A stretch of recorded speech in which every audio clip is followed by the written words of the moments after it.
Dans ce qu'il convient d'appeler l'affaire des écoutes Sarkozy, c'est un peu parole contre parole. Qui savait quoi au gouvernement ? Manuel Valls pouvait-il, comme il le prétend, ne pas être au courant de l'existence de ces écoutes ? C'est la question qui fâche de 7h15 sur Europe 1. Pour y répondre, je reçois Martine Monteil qui a dirigé la police judiciaire française de 2004 à 2008. Bonjour Martine Monteil.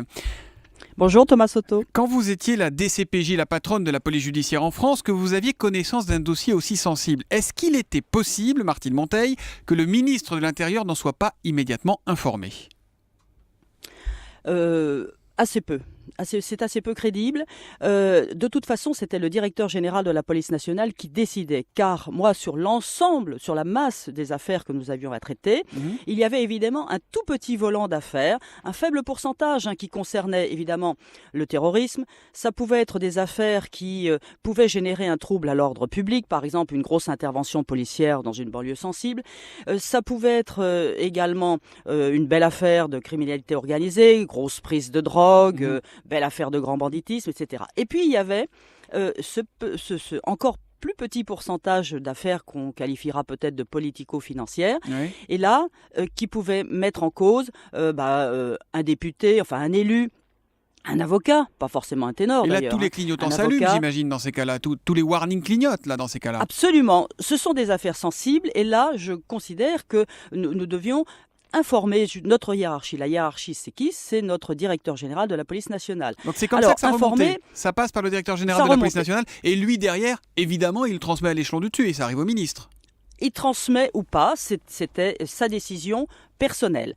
De toute façon, je tiens à dire que en tout cas pour ce qui me concerne, je pouvais transmettre, c'était juste l'information comme quoi, effectivement, nous avions un dossier qui concernait telle ou telle personne. Ça pouvait aussi être quelqu'un du showbiz et tout. Et on sait très bien que si jamais ça fuite, parce que malheureusement de nos jours et de plus en plus, il y a cette notion de fuite.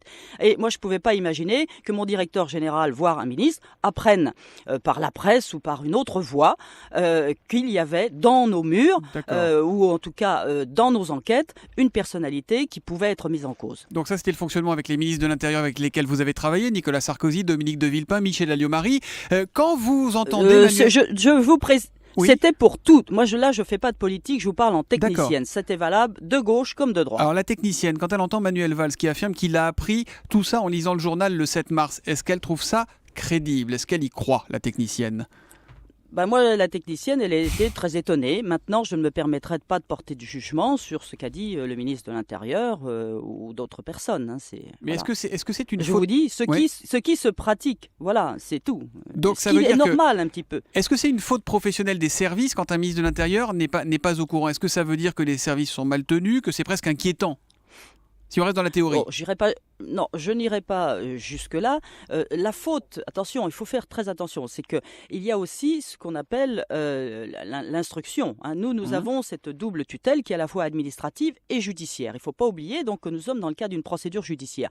Moi, je dis que monsieur Untel ou madame Untel fait l'objet de telle ou telle procédure, Oui. point. Après, je ne transmets pas de procès-verbaux, je ne transmets pas d'écoute judiciaire. Ça, c'est exclu, je veux dire. Vous voyez, je ne donne pas de détails, je n'ai pas à en donner parce qu'effectivement, ça c'est l'instruction et elle doit se dérouler dans la sérénité. Quand vous entendez Christian Lotion, qui était directeur central de la police judiciaire, affirmer hier qu'il était informé du placement sur écoute de Nicolas Sarkozy, mais qu'il n'en a pas informé, lui, le ministre de l'Intérieur, vous y croyez là encore ou vous pensez qu'il agit sur ordre, qu'il couvre le ministre en quelque sorte ? Là encore, moi je respecte sa position, je ne porte pas de jugement non plus sur ce qu'il a dit. En plus, c'est quelqu'un pour lequel j'ai la plus grande estime. Alors il a été un de mes sous-directeurs, il a d'ailleurs été directeur régional pour la direction centrale. Et lui-même d'ailleurs, lorsqu'il avait une affaire sensible dans sa région, eh bien il faisait remonter l'information vers son directeur central, c'est-à-dire vers moi. Mais c'est aussi quelque chose qui s'est toujours fait, sans pour autant, et moi je ne lui posais pas d'ailleurs de questions très indiscrètes, ou en tout cas, même si je lui en avais posé, il était libre de ne pas y répondre. Si on prend le problème dans l'autre sens, Martine Monteil, est-ce que quand Nicolas Sarkozy, par exemple, était au ministère de l'Intérieur, qu'il apprenait par la presse une information comme ça, il vous tombait pas dessus à bras raccourcis, s'il n'était pas au courant, si vous ne l'aviez pas informé ? Ah, bah écoutez, moi j'ignore quelle était sa réaction. Je n'ai jamais eu en direct aucun des 3 ministres que vous avez évoqués. En général, je pense qu'il se serait tourné surtout vers le directeur général. Hein, enfin, on peut le supposer en lui disant, mais comment, voilà, vous saviez pas, vous n'étiez pas au courant. En gros, vous n'êtes pas au courant de ce qu'il y a dans votre maison. C'est un petit peu délicat quand même. Hein, Le quand ministre, on sait... ouais. Voilà. Moi, je je Le n'y ministre crois doit être pas au trop, courant de ce qui se passe dans sa maison, c'est clair. Hein. Merci beaucoup en oui, tout cas. c'est ce qui fait la traite du ministère de l'Intérieur. Je crois que c'est un ministère très convoité, mais c'est sa force, mais c'est aussi, si vous voulez, par rapport à la chancellerie, voilà, ce sont de grandes maisons qui existent. Elles doivent savoir, pour autant, elles ne doivent pas porter d'entrave à des enquêtes en cours. Ça, c'est certain aussi. Merci Martine Monteil, ancienne patronne de la police Je vous en judiciaire, prie. d'être venue ce matin sur Europe 1. Merci et bonne journée à vous.